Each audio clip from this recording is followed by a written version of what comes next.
आचार्य शोभा प्रिया कक्षा 4 विषय हिंदी पाठ 5 दशहरा भाग 2।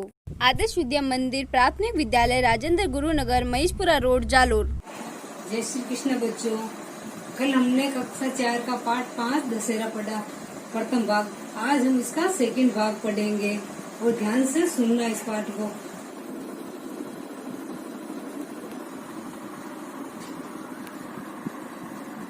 देखो बच्चों, ये चित्र दिख रहे हैं ना, ये देखो, ये रावण का चित्र है, ये कुंभकर्ण है और ये मेघनाथ है। ये तीनों के ये बने हुए चित्र।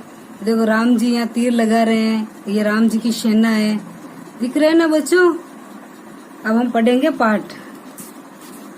हमारे देश में रामलीला इतना प्रचार है कि छोटे बड़े शहरों नगरों के अतिरिक्त गांवों में भी लोग बड़े उत्साह से रामलीला का आयोजन करते हैं।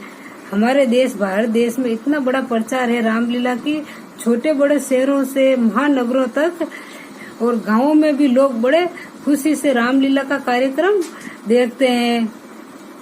बड़े बड़े शहरों में प्रसिद्ध रामलीला मंडलियों द्वारा रामलीला की जाती है और बड़े बड़े शहरों में रामलीला की क्या एक मंडली बनी होती है, उस मंडली द्वारा कार्यक्रम किया जाता है। गांवों में वहाँ के लोग स्वयं अभिनेता बनकर रामलीला करते हैं और गांवों के लोग तो स्वयं यानी खुद अभिनेता बनते हैं और खुद राम सीता लक्ष्मण ऐसे खुद बनते हैं और रामलीला का कार्यक्रम आयोजित करते हैं। रामलीला का प्रदर्शन प्राय तुलसीदास जी के प्रसिद्ध ग्रंथ रामचरितमानस के आधार पर होता है। और रामलीला का प्रदर्शन यानी रामलीला का कार्यक्रम है ना, तुलसीदास जी के प्रसिद्ध ग्रंथ के आधार पर किया जाता है।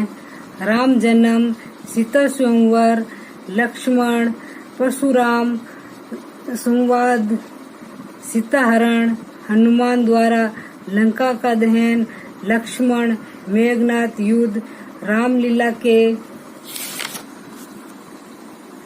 आकर्षक प्रसंग होते हैं। ये सब देखने लायक प्रसंग कहानियां बनी जाती है। रामलीला के दिनों की चहल पहल देखने लायक होती है और रामलीला के दिनों में जो कार्यक्रम होते हैं रामलीला के, वो चहल पहल देखने लायक होती है। इतनी भीड़ इतनी होती है, देर रात तक दर्शकों का आना जाना लगा रहता है और देर रात तक यानी वो रात तक आना जाना लगा रहता है। समय कोई लोग आते हैं कोई जाते हैं ऐसे रामलीला देखने के लिए। विजयदशमी का मेला लगता है दोपहर से ही। सड़कों पर रंग बिरंगी पोशाक पहने महिलाएं, बच्चे, बूढ़े, जवान सभी मेले में जाते दिखाई देते हैं। और विजयदशमी का मेला लगता है ना, तो दोपहर के समय में लोगों का सड़कों पर आना जाना शुरू हो जाता है। नई नई पोशाकें पहने हुए नई नई ड्रेसें पहनकर महिलाएं, बच्चे, बूढ़े, जवान सभी उस मेले को दशहरे का मेले को देखने आते हैं। इस दिन बाजार की रौनक ही बदल जाती है और इस दशहरे के दिन बाजार की रौनक ही बदल जाती है कि पूरा बाजार सजने लग जाता है, नई नई तरीकों से सजाया जाता है और कई प्रकार की दुकानें, झूले, डॉलर सज जाते हैं और कई प्रकार से दुकानें सजी जाती हैं। कई झूले लगाए जाते हैं, कई डॉलर झूले लगते हैं, ऐसे पूरा बाजार सज जाता है। जहाँ विजयदशमी का मेला लगता है वहीं एक तरफ मैदान में लंका नगरी का परकोटा तथा रावण, कुंभकर्ण और मेघनाथ के पुतलों की स्थापना किया जाता है। जहाँ विजयदशमी का मेला लगता है ना, उस मैदान में क्या करते हैं, चारों तरफ उसके मैदान में एक लंका नगरी बनाई जाती है। परकोटा यानी लंका का दृश्य बनाया जाता है। वहाँ पर रावण, कुंभकर्ण और मेघनाथ के पुतले की स्थापना होती है। नहीं, तीनों के पुतले बनाए जाते हैं वहाँ पर। रावण का रूप विशाल और विकराल होता है और रावण का रूप क्या एकदम विशाल और विकराल बनाते हैं ऐसे। और उस रावण के कितने मुंह होते हैं, 10 मुंह का रावण बनाते हैं और इतना बड़ा विशाल यानी बड़ा बनाते हैं। पुतला बनाने में लकड़ियां, बांस की खपचियां, रंग बिरंगे कागज और पटाखे आदि काम में लिए जाते हैं। और पुतला बनाते हैं रावण का, मेघनाथ का, कुंभकर्ण का, तो उसमें क्या बांस लकड़ियां काम लेते हैं, बांस की लकड़ियां, उससे क्या बोलते हैं, खपचियां बोलते हैं, पतली पतली लकड़ियां लेते हैं और रंग बिरंगे कागज लेते हैं और पटाखे भी डालते हैं उनके अंदर, राउंड के अंदर।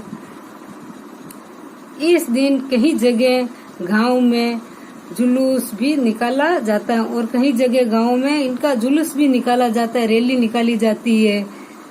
जुलूस में राम, लक्ष्मण, हनुमान तथा वानर सेना की झांकियां सजी जाती है। जो जुलूस निकालते हैं ना अपन, उसमें किस किन की मूर्ति, राम जी, लक्ष्मण जी, हनुमान जी तथा वानर सेना की झांकियां सजी जाती है। यह जुलूस मुख्य मार्गों से होता हुआ मैदान में पहुंचता है और जो मुख्य मार्ग होता है वहां से घूमते घूमते उस जहाँ रावण के पुतले बने होते हैं ना, उस मैदान में पहुंच जाता है। और सूर्य अस्त के समय राम द्वारा रावण व कुंभकर्ण के पुतलों को तथा लक्ष्मण द्वारा मेघनाद के पुतलों को जलाया जाता है।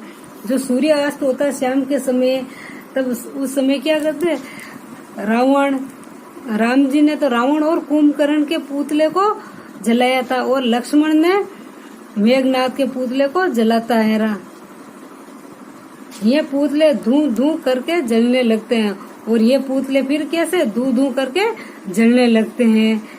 इसमें भरे पटाखे छूटने लगते हैं और इस पुतलों के अंदर पटाखे भरते हैं ना, फिर आग लगने से वो फूटने लगते हैं। इस दृश्य को देखकर सब लोग रामचंद्र जी की जय का उद्घोष करते हुए प्रसन्नता व्यक्त करते हैं।